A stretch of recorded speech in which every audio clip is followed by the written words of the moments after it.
Hello, hello, my girlie. Welcome to Talks with Sae, the only late night, thought-provoking, giggle-inducing lifestyle and girl talk podcast for my ladies whose days melt into their nights. I'm Zahra, your tulip-loving, heels-obsessed host who, just like you, is trying to figure it all out while finding moments of balance, discipline, and self above else. If you haven't already, please be sure to subscribe to Talks with Sae and turn on your notifications so you don't miss an episode.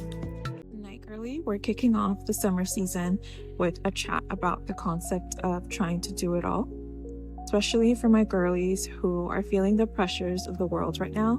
I know there's so much going on and there's so much weight on our shoulders, and there's a lot to unpack here tonight.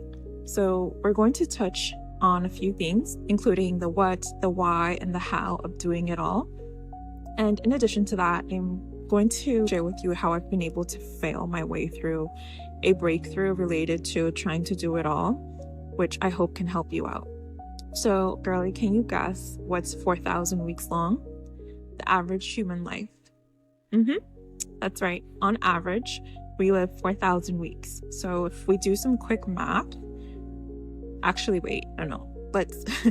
let's not do some quick math. Let me get a calculator because I'm not about to willingly embarrass myself or embarrass you. So 4,000 divided by 52 equals 76.92. So we round that up to 77. So on average, we live 77 years. But for me, 20 of those years don't count because, to me, in my opinion, from my viewpoint, the first 20 years of our lives, we're not adults. So those years don't count, which means in reality, we really only get 2,964 weeks of adulthood. I don't know about you, but that is some scary shit to sit and ponder. See, a few months ago, I came across a handful of social media posts boasting about how great it is to be able to do it all and how great it is to be able to do it all by yourself. And when I tell you, I rolled my eyes so hard and so far back in my head, I probably could have seen my brain tissue. Maybe I'm being a little dramatic. So I saw these posts about, us girls and us women doing it all and getting ourselves where we need to be on our own and taking on so much in addition to what we're already doing. Like, we're going to school, we're completing our degree, we're getting more than one degree. We're mothers, we're wives, we're siblings, we're this and that. And it is a lot. It's just becoming a norm. And that norm is being highly pushed. So what does doing it all actually look like? The thing about doing it all is there's so many examples, and then there's examples that are straight in your face. There's examples that are so subtle you don't realize you're taking on all this extra work. I'll touch on both of those types. Examples of doing it all that's like right in your face is at home. At home, that looks like you're the one that's always doing the work at home. You're the one that's always doing the domestic chores. People in your home, whether that's your spouse, whether that's your parents, whether that's your siblings, whether that's your roommates, your kids, they have come to just expect you to be the one that does it all in the house. The cooking, the cleaning, the picking up, the maintaining schedules and appointments, etc. All of that takes a toll on you. At work, it looks like you staying late hours, you staying extra, instead of taking your vacation days, instead of taking days off, you don't take days off. You let those days accumulate. And maybe you're thinking like, okay, well, if my vacation days accumulate, I'll get the payout and the money is worth it.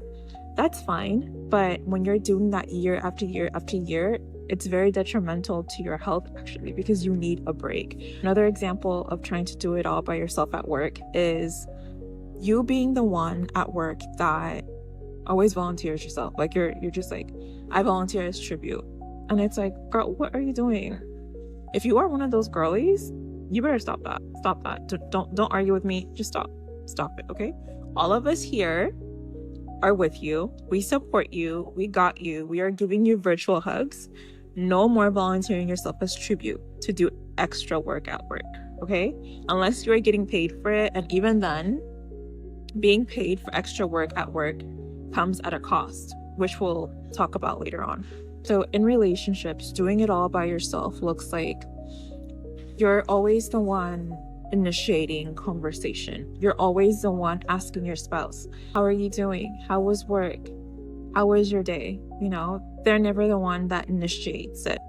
And hold on, let me also say, if you're the one that always initiates, and then after you initiate, then they ask you how your day was, that's still you doing it by yourself. That's not balance, right? In friendships, it looks like you're the one that's always reaching out to your friend.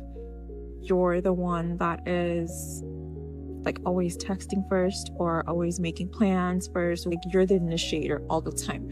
And so doing it all by yourself in like non-obvious ways is actually when it comes to mothers. Mom being the one that makes the appointments, that knows all of the information about you and your siblings, right? Like she knows your first and last name. She knows your birthday. She remembers your birthday. She makes sure you get something for your birthday. She celebrates your birthday, right? Like mom is still a human being.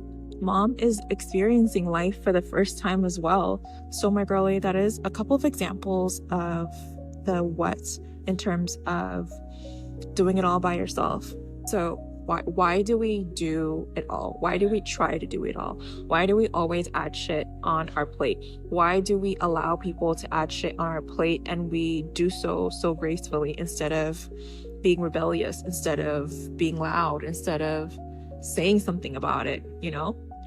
And two things, number one, are fear, and number two, are upbringing. So I'm sure you have heard of this. And if you haven't, I highly recommend just like Google searching the term, how our childhood affects us as adults. It is so crazy, girlie, how much our childhood affects us as adults, how much it affects us into womanhood. But the fear part is something that I really want to touch on right now because I connect so much to the fear part, and I think that you most likely do too. And let me know if you do connect to either the fear part or the upbringing part or both. You know, fear of losing control, fear of the unknown, fear of failure. You know, that's one of the reasons why we just try to do it all, because in trying to do it all, certain like girlies here tend to be overachievers. And, you know, growing up, we're like taught that's a good thing. Growing up, we're taught like, yeah, you can do this, you can do that, and that, which you can, you know, please don't think that I'm trying to say you can't do what you want to do. You can do anything you want to do in this life, girlie, like anything you want to do in this life. I believe that. I remember growing up for me, and even till this day, my mom, bless her, shout out to you, mommy. My mom always would tell me, like, whatever you want to do in this world, you can do. It doesn't matter what it is. It doesn't matter how crazy it seems, how big it seems. Like, you know, I remember she would tell me, like, if your dreams and your goals scare you, if they're that big and they're that scary to you, you're on the right track. But my mom would also tell me, you can't do it all at the same time. You have to take your time. You have to trust the timing of your life. Everything will happen to you when it's supposed to happen to you. Everything will happen for you when it's supposed to happen for you. And so that's kind of like the concept, and that's kind of the mindset I grew up with, was, you know what, if this is meant for me, it'll be for me. But I'm rambling on. See, the thing about it, girlie, and here at Talks With Sae, sometimes we deviate from the topic at hand because that's how actual girl conversations are. When you're at brunch with your girlies, you don't stick to one topic. You have so much to talk about, so much to share, so much to tell them. They have so much to tell you, so much they want to talk to you about, that like the conversation jumps from this to that to this to that. And it's good, you know, as long as you're laughing, as long as you leave it feeling good, feeling, whether you're feeling empowered, whether you're feeling what, like, yeah. But anyways, back to it. So now I want to touch on the how of doing it all. It's essentially what I call your Eras tour. The first thing is changing our perception and realizing a lot of things in life is all about perception, including trying to do it. Also, The saying, you can do anything, but you cannot do everything at once. You just can't. Like, you can have that life that you want, but you can't have every single portion of that life that you want all at once. And think about it. If you were to actually have all of that at once, would you actually be able to enjoy it? Would you actually be able to be present in enjoying those things, right? Imagine trying to celebrate 50 things at once. You can't do that. You're just going to stretch yourself so thin that those celebrations become a chore. Those moments and those things that you wanted are no longer like good. You're just like, fuck this shit. Like, I did this, but now I have to like move on and do the next thing, and you don't even get a moment to like really enjoy it. And then that's kind of how regret creeps up. That is how FOMO creeps up. And girlie, let me just tell you, last year, like, life straight slapped me in the face with that reality. The reality that you can do anything but not everything all at once. As a girlie who has spent the better part of her entire life like doing it all, and then doing it all on my own, because for me, whenever I tried relying on people, they never came through. So naturally I learned to be self-sufficient, but that self-sufficiency came to a fault, and that fault was I grew up trying to do it all. And that brings me to my next point, which is no is the greatest sentence ever created in the history of man. Besides, those heels do come in a 7.5. Girlies, listen, I'm a heel. You guys know, girlies, you know, I am a tulip-loving, heels obsessed girly. So I had to mention the heels. But back to my point. No should be your favorite sentence. No is not a word. No is a sentence, right? And it should be your favorite sentence, and it should be the sentence that you use the most often. For me, I say no all the time. If it pisses someone off, so be it. Because I used to be that person that'd be like, yeah, sure, I'll do it. Yeah, sure, I'll help you out with this. Yeah. And learning to actually say no without having to explain myself every single time, without having to fold into the guilt I was feeling, was so crucial for me and so important. If more of us are taught at a very young age, say no. Little kids in my life, I tell them all the time, say no. At least they're growing up understanding, like, hey, I can actually say no. Like, saying no is an option. So say no. Okay, saying no is very crucial. That should be your favorite word. Okay, and that sounds like I'm telling you what to do. I'm not trying to tell you what to do. The reason why I'm saying this is because, I mean, think about it. Like, you are just trying to do it all, and you're not saying no, and you're trying to do it all so perfectly, or you're trying to do it all by yourself. First of all, the idea and the notion of perfection does not exist. Perfection is a standard that society puts on us. It's a standard that we put on ourselves. So rewire your definition of perfection. Give yourself the definition, like, what is perfection for you, right? Like, ask yourself that and then go for that, instead of, oh, okay, yeah, on social media, perfection looks like this, so that's what I'm going to do. No. Or all my friends are able to do this and that and that and this and this, and so I should be able to do all of those things. No. We're all different, okay? We're all different. That's like one of the most beautiful things about being a woman in this world, is the fact that we're all so different, you know? Another thing is changing your perspective. So let me put it this way, girlie. You have it all. Let's say you have it all, and every wonderful, amazing thing that could happen keeps happening and keeps happening, but it keeps happening every 5 seconds. And so you're not able to stop and breathe. Like, before you can even take your next breath, the next wonderful thing has happened. Imagine that always happening. Can you honestly say, yeah, I'm able to enjoy it?